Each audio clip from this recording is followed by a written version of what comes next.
Don't give up. Don't give up. Title of our lesson today in Luke chapter 18. If you've been turning there, we're going to learn about not giving up, particularly in the area of prayer. I love that hymn, by the way. I think for me, it's the best hymn on prayer that I know. There are lots of other hymns that mention prayer, but this whole hymn that we just sang is all about prayer. And I think the relevance of it will become clearer as we go through this passage today. In fact, this is really the first of a two-part sermon, which concludes next week, because we're looking at the next part of Luke 18 next week, which is about the parable of the tax collector and the Pharisee and the self-righteousness in prayer. So self-righteousness and prayer in that challenge is next week. This week we're looking at the topic of perseverance and faith in prayer from the first part of Luke 18. So that's where we are now. So how does it feel, let me ask us, how does it feel when you continually ask for something that you know belongs to you or you should have and you don't get it? How does it feel? Frustrating? Yeah, what else does it cause in us? Resentment. So frustration, resentment. I can say the word. Yeah. Disappointment. Yeah. Jealousy of others. Maybe jealousy, like somebody else is getting what they deserve or whatever, if I'm not. It could be jealousy. Yeah. Anger. Anger perhaps towards the person who should be providing what they should be, what you deserve, maybe. Yeah? Yeah, anger, frustration, disappointment. It's a very difficult feeling. And sometimes I have felt that with God. I don't know about you, but disappointment sometimes with God, sometimes frustration with God, sometimes anger. I mean, I'm not saying it's justified. I'm just saying that's how I have felt when I prayed about something and feel like it should be happening by now. And why is it not? In that sense, and I think I'm not sure we'll get to deal with all of that in today's time, but there's a lot in this passage that might be able to help us with that. So that's a lot of what we're looking at here. Chantel's going to read the passage for us. So, Chantel, do you want to come up and read for us? And then we'll dig into our passage.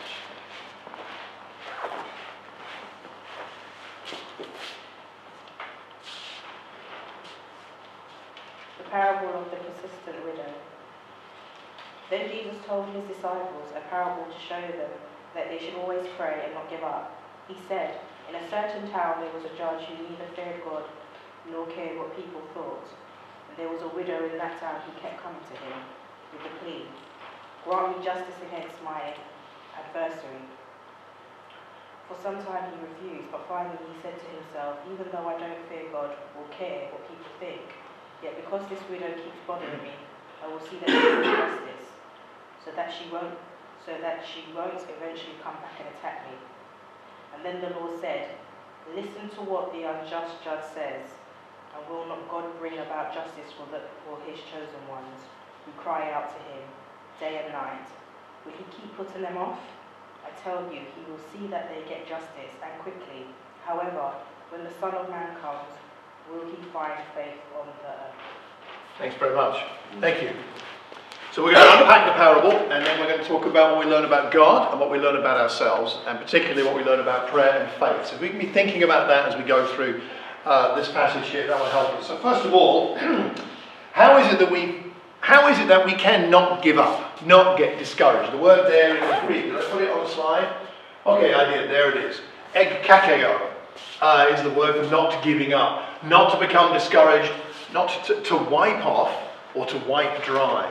So the idea when you give up, it's like the slate is clean and there's nothing there anymore. It's gone. It's that feeling of discouragement that leads us to give up. So that's what he's talking about here.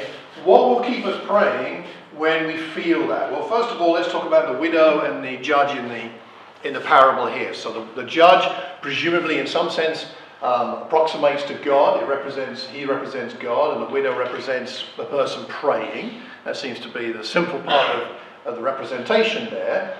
How do you suppose, let's talk about the judge. How do you suppose the judge is feeling towards the woman?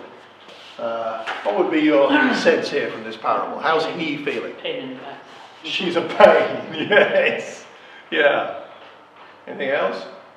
Bear in mind, judges in that context were not paid. So when you were a judge, it was like a civic duty you just did in your spare time. So you weren't being paid. You'd sit in this marketplace in the open air, usually in a public place where people could come to you to get justice and represent themselves. So how else might the judge be feeling? He was a bit exasperated. Exasperated, yes. It was those in that idea that she might want to attack him, which was Pretty dramatic. The Greek can mean to give someone a black eye. It's like, I'm going to come and give you a black eye. It can mean that. Or it can also mean, give me a headache. She's giving me a headache. Right? Yeah. How else might he be feeling? Anything else? So in what way does the judge represent God and in what way does he not? Might be the next question. So, in what way does the judge represent God here, accurately, if you like, or fairly, or in some sense? How does he represent God? He's the one who can give justice. He's the one who has the capacity. Okay, maybe that's part of the lesson. He's teaching her. Does she really want justice? Maybe. Yeah? Okay. God does not give justice for fear of being attacked. Yeah, I'd say that's true, right? I don't think he needs to fear attack. Good. In what way does the judge not represent God? Let's put it that way. And what's the difference here? Because it's no parable tells us everything. So in what way does he not represent God? It's not compassionate. The Care for God. judge doesn't care. Right, so that's not like God. God does care. There's a contrast going on there. Excellent. Getting exasperated. God doesn't get exasperated. I mean, I think God has feelings in some sense, right? Because he has compassion, but he doesn't succumb to the same kind of exasperation that we would certainly suffer from. Yeah. Anything else? Or is the judge like God and perhaps not like God? Any other thoughts? I mean, the judge is reluctant, right? I don't think God's reluctant to answer our prayers. It's not like he's like, I just don't feel like it today. Yeah. I don't think so. Let's hope not. No. Yeah, God's not moody. He's not subject to his feelings. Don't prevent him from acting rightly or in righteousness, right? So there's a bit of a difference there. The judge's motivation is just to get the woman out of his hair. Yeah. Right? Just get rid of her. God's not like that. God's motivation when he answers our prayers or when he teaches us perseverance, which we'll talk a bit more about later, is a motivation of love. Very different. This is an argument in the parable of what they call an a fortiori argument, which is where you take something that's lesser to show something that's greater. Happens a lot in the Bible, Old Testament and New Testament. The parables are there a lot. So what Jesus says here, look, if even this judge, who is uncompassionate and doesn't care and only gets rid of the woman to prevent her giving him a headache or a black eye, if even he will answer and give her justice, how much more you should be able to trust that God will give you justice and give it quickly. Now, the quickly part we'll come on to in a minute because it's an interesting thought. So that's what we learn here about the judge and the widow. What do we learn from the widow in terms of prayer, in terms of if the widow represents somebody like us praying? What do we learn from that? In what way is the widow like anybody today? Persistent? Well, the fact that the guy felt threatened by her, she obviously was quite intense about her cause. Yeah, she was very focused.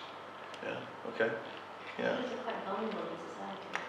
Very vulnerable. Don't we feel, as a Christian, don't you sometimes feel like you're amongst the most vulnerable people in the world? Because it's easier, I think it's easier to take advantage of a Christian in a way than a non-Christian. Because we have to act righteously. You might be denied promotion at work because you're righteous. You might be denied advancement in various things you're looking to achieve. You might be looked down on in your family because you refuse to lie or be deceitful. I mean, we're vulnerable. in some ways. Right? Okay, anything else? Parallels between the widow and those who pray. Any of us? I think the video is courageous for her to keep going back.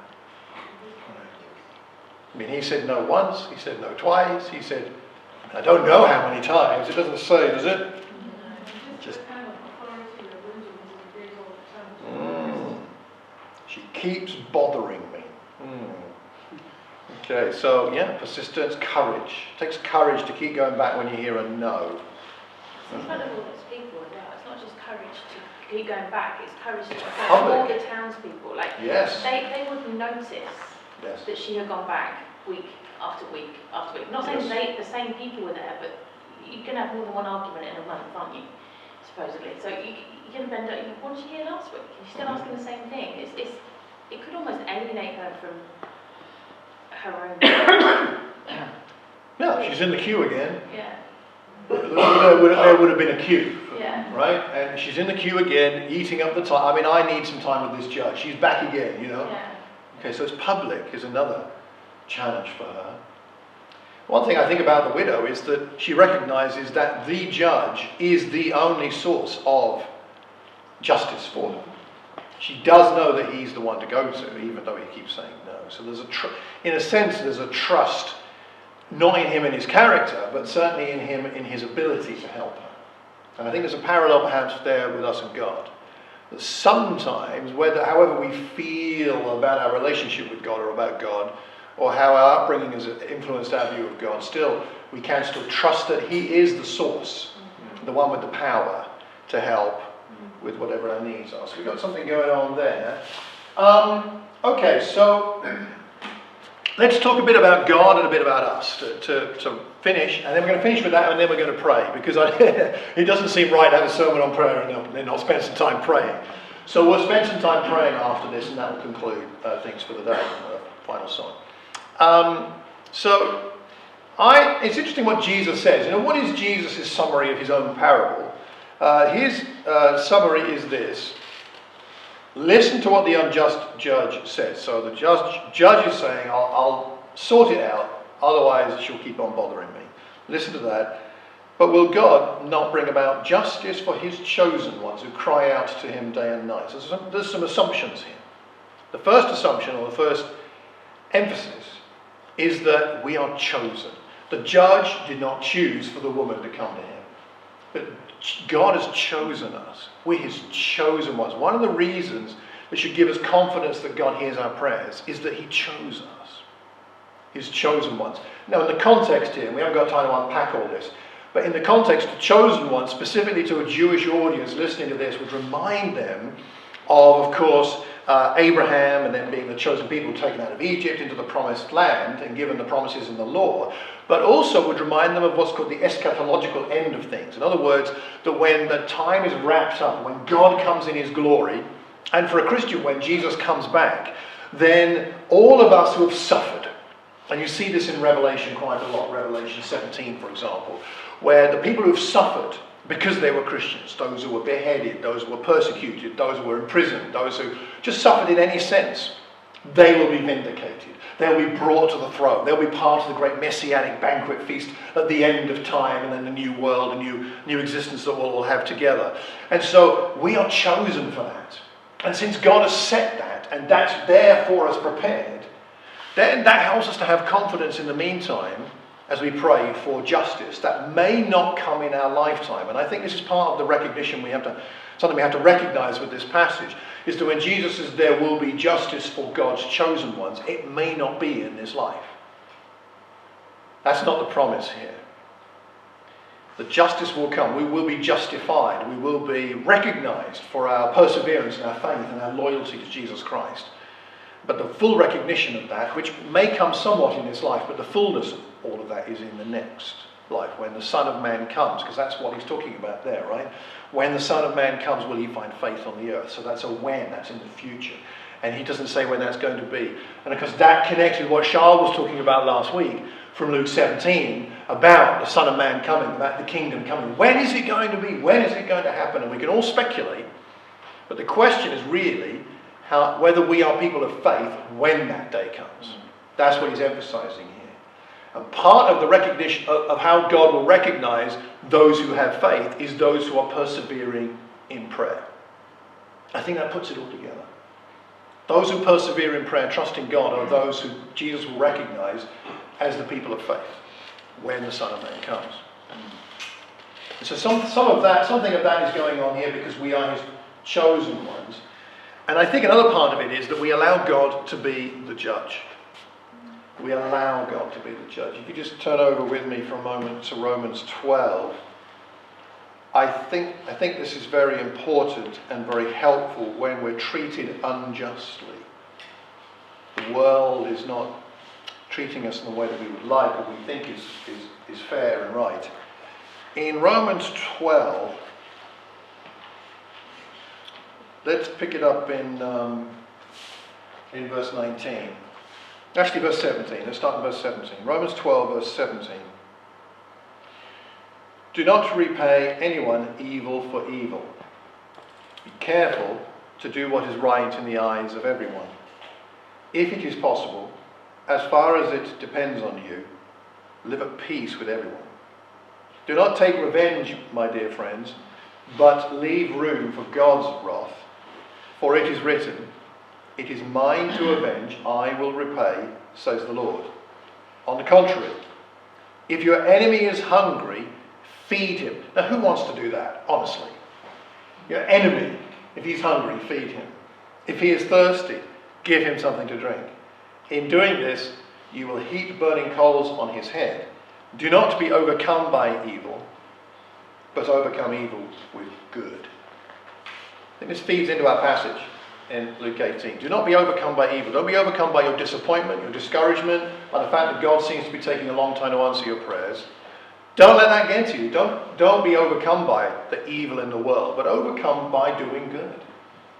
I think persevering in prayer is part of that, because I can't continue to have the strength to continue to do good unless I'm praying, especially when I'm feeling attacked or under pressure from the world.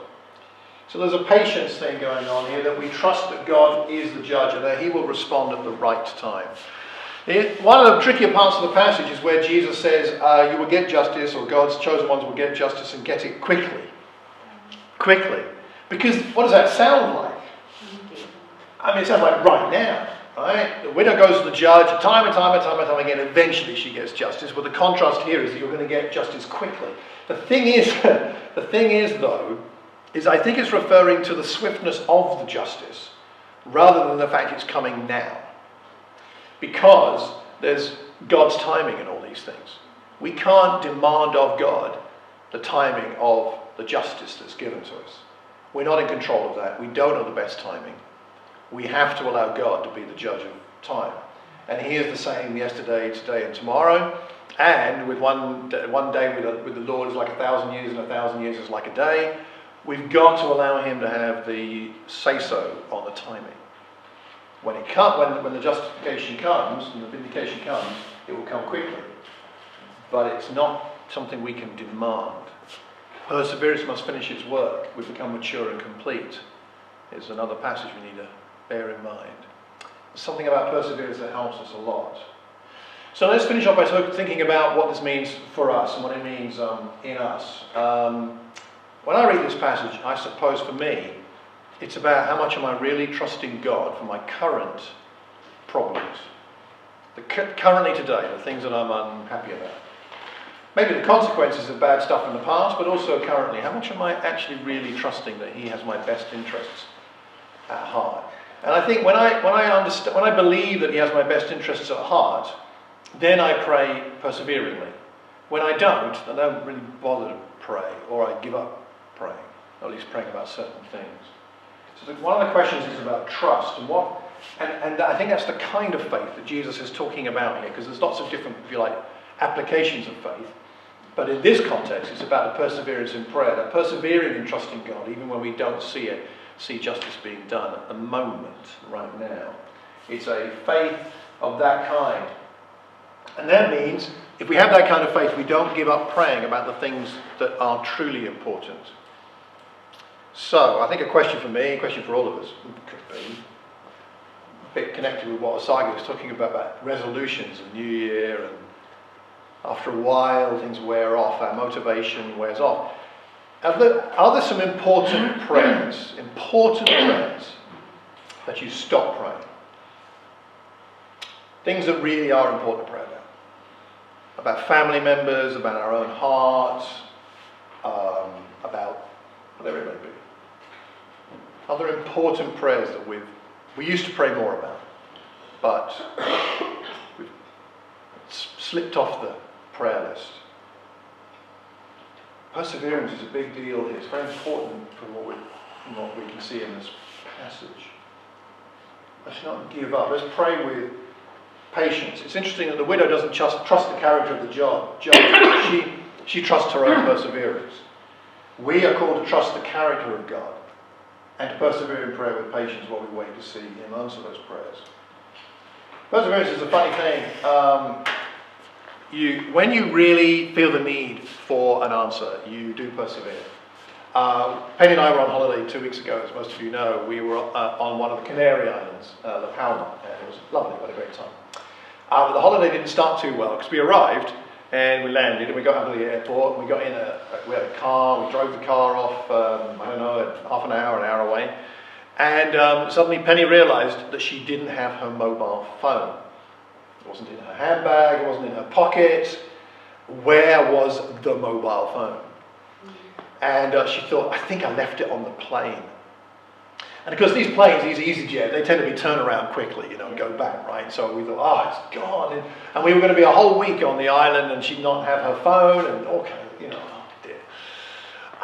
So we thought about what to do, and shall we go and try and find it, or what should we do? And in the end, we decided to drive back to the airport, because we couldn't find a phone number for the airport and things.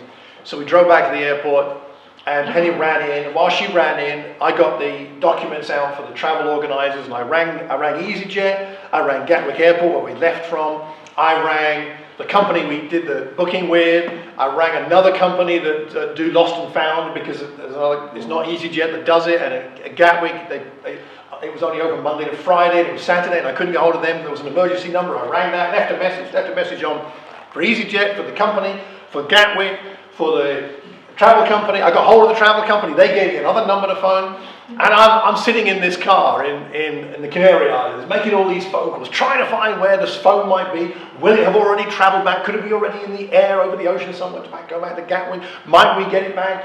And it's kind of frantic, because it might be on the plane now. It might be about to take off. We've got to stop them somehow. And Penny ran into the airport. She was in there for a while. And she came running out holding her phone. Yes, got it. And they found it on the phone, on the plane. And you see, my wife is incredible. She's so organised and everything. She actually has a printed label on her phone with her name on it. Wow. So it's got her name printed there on the phone.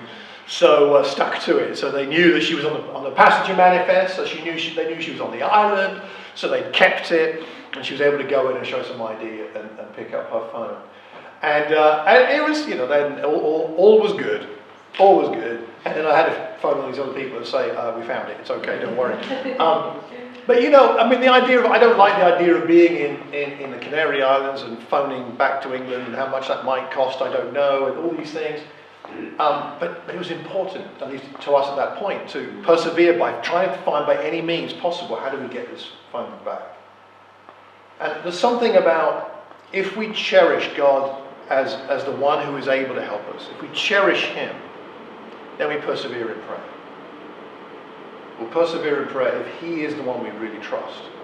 And it's about that heart of desire to be with Him and to connect with Him in that way, and then we persevere in a way that really helps. So finishing off, I was reminded of something the other day about how important it is that we trust that God has our best interests at heart, and that Jesus is willing and interested in all of our prayers, every single one of them. And what came to me was an incident that happened in 1983. So this is a long time ago, before some of you were born. and before Emma was even thought of, or, you know, and a long time ago. And I was a music student at Birmingham University. I was in my final year, and part of my degree, 1/7 of my degree, was a dissertation. A very long dissertation, a very hard to write dissertation, and a dissertation that I put off writing. I was a procrastinator. I'm a recovering procrastinator even now. But I was a major procrastinator at the time. I was not a disciple. I was not focused. I was in love with Penny, which took quite a lot of my focus, I must say. But I put off doing my dissertation. It was the Easter holidays. I thought it's okay. I'll do it when I get back to university. I arrived back at university. The first person I met said, "Hi Malcolm, have you handed your dissertation in yet?" I said, "No, I've got 4 weeks." You know, the thing said there's 4 weeks till it has to be handed in. The person said, "Really? Oh well, I did mine over Easter. I handed it in this morning." The second person I bumped into on my course said, "Hey Mark, how was your Easter?" "Oh, I didn't really enjoy mine," she said, "because I had to write my dissertation. I just handed it in." I said, "There's 4 weeks till..." "Really?" She said, "I don't think so, but okay, fine. I guess I'm just lucky I handed it in early." The third person I met, "Have you handed your dissertation in?" At this stage, I went back to my room and I picked up the booklet that gave you the dates for when everything had to be handed in, and I suddenly realised it had to be handed in today. And underneath it said, "And any dissertation handed in late will not be marked," which means I would fail the degree. At that moment, I had a panic, as you can imagine. And I bumped into another friend of mine called Lawrence, and I explained to Lawrence what was going on. And Lawrence was my best friend outside of Penny. He was my best buddy. I love Lawrence, still do. And he said, "Right, Malcolm, plan of action. Right, let's get started." And he had a little tiny portable typewriter. Do you remember those little portable ones in a little case? He had this tiny portable. He said, "Right, you can use this." He said, "I'll make you some lunch. You go and sit in your room and start typing." I was like, "What?" 10,000 words of a dissertation, with examples and everything, right? I had almost nothing. So he said, "Sit there and type." I was like, "Okay." So he went away and cooked me a nice meal, brought it in, served it to me, went out and bought some apples, and I just sat there eating apples the whole time in between, just typing away, typing and typing. He'd come in now and again, make me a cup of tea, a cup of coffee. I typed all day. I typed all night. I finished at 7 in the morning. And he stayed up with me and did it, it was amazing. 8 o'clock I went to the university campus. I arrived there when things were opening. I went in and photocopied everything, so I had to copy things and paste them together. Got a binder from the shop at the University Union, stuck it in. 9 o'clock the office opened. I knocked on the door, I went in, I said, "I've got my dissertation." And the secretary said, "I'm sorry, it's a day late." Not accepting it. I said, "I know it's a day late, but it's just one day, and here it is. Can I put it in this pit?" There was a pigeonhole for the dissertation to go in for the professors, whatever, to mark it, look at it. She said, "No, I can't accept it. You cannot leave it here. I can't accept it. I'm sorry, that's the rules." I said, "No, you don't understand. I've done it, it's here." And she said, "No." Lawrence was with me. I walked out. I remember this so vividly. I walked out of the hallway, and he said, "Malcolm, we've got to do something." I said, "What can I do? I've failed my degree." He said, "No, I'm going to do something." He said, "I'll go and talk to the prof." Now, the prof was over the whole department, and he and Lawrence got on very well. I didn't get on that well with the prof. He was okay, but he weren't friends or anything. But the prof really liked Lawrence. I mean, Lawrence was the most gifted musician in the whole year, and he was an amazing guy, still is, in music professionally. And he got on very well with the prof. Professor Ivor Keys was his name. And so he said, I'll go and have a word with the prof. I said, okay. So I waited there. And he went off and knocked on the prof's door and went in and had a chat with the prof. And he came out and he said, "Malcolm, give me your dissertation." I said, yeah. So he took it back in, gave it to the prof. And he got marked. And I got the average mark I got for everything. And I passed my degree. And I brought it with me. This has not seen the light of day since 1983. It's been in a box in my loft since those days. And here it is. The typing is, look at the blotches. It's Tipex in those days, right?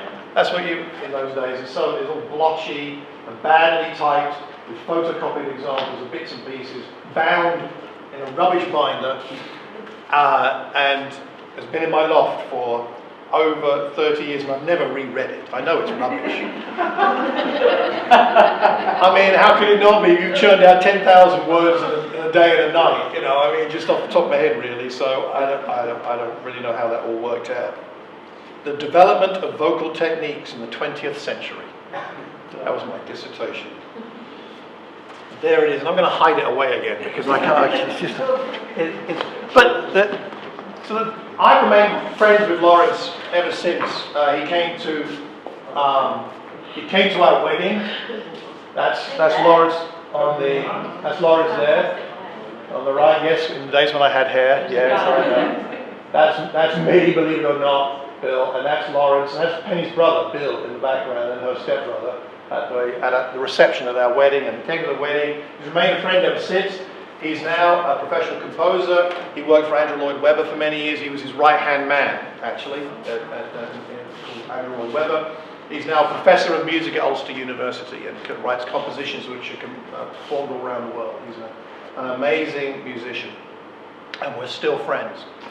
And part of the reason we're still friends is because without him, I would have no degree. He went to intercede for me. Okay, this is where I'm going with that. We need the right person to intercede for us. And this is where we'll end, Hebrews 7. Love this. Now, there have been many of those priests, Old Testament, Old Covenant priests, since death prevented them from continuing in office. But because Jesus lives forever, he has a permanent priesthood. Therefore, he is able to save completely those who come to God through him, because he always lives to intercede for them. He always lives to intercede for you and I. Every prayer we offer is heard. Everyone is taken to the ear of God. And at the right time, justice will come quickly. We should trust him.